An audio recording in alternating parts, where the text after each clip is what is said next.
Alright, welcome back everyone. We're back at it again. Got another box of nickels. Let's see if we find some goodies. Everyone, we're back. The first roll, with a 1946 out of Philadelphia.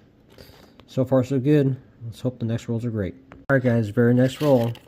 I opened this up and I noticed one that looks a little discolored, like it could be a silver.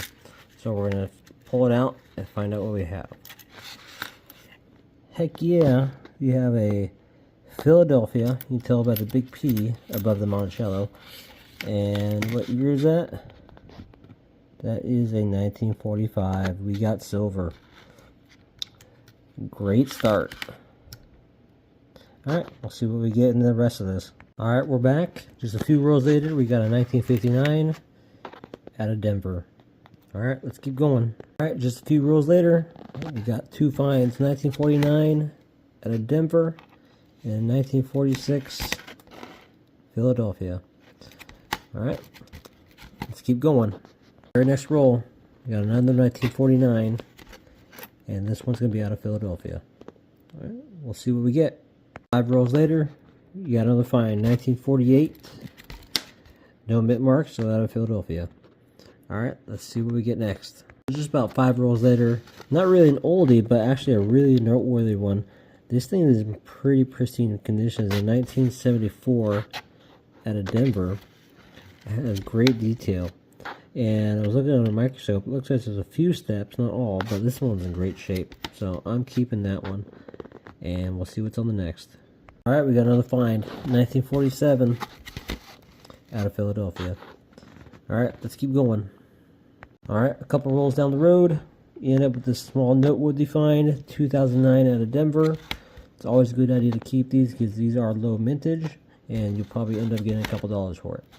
Alright, we're going to keep going. Alright guys, I'm bringing you back, not because I have a find, but actually I found something kind of funny.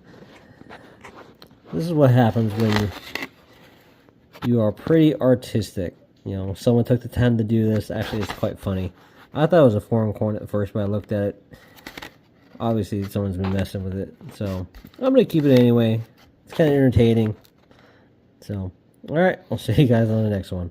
So, we're more than halfway through the box. We got another find.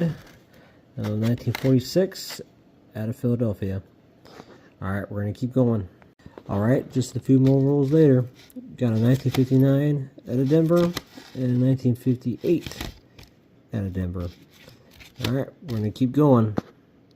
So with just 8 rolls left in the box, we finally get a few finds. 1948 out of Philadelphia and a 1952 out of Philadelphia. Alright, hopefully we can get some more good stuff. Alright, second to last roll. We finally have a find. 1940 out of Philadelphia. Alright, one more left. Alright, so that nickel box is done. As far as nickel boxes go, that one I would say is about average. We ended up with a 1940 out of Philadelphia, 3 1946 out of Philadelphia, a 47 out of Philadelphia, a 48, 2 48s, both out of Philadelphia, and we have our 49s, Denver and Philadelphia, a 52, Philly, a 58, Denver, and 2 59s out of Denver. Our silver, Philadelphia, 1945. Our unique nickel that someone had a lot of spare time with. Our low mintage 2009D, and these really pretty decent shape 1975 and 1974 Ds. I wanted to keep these just because they're in pretty good shape for considering how old they are. So all in all, not too bad, not great, but at least we got some silver. So I'll see you guys on the next hunt.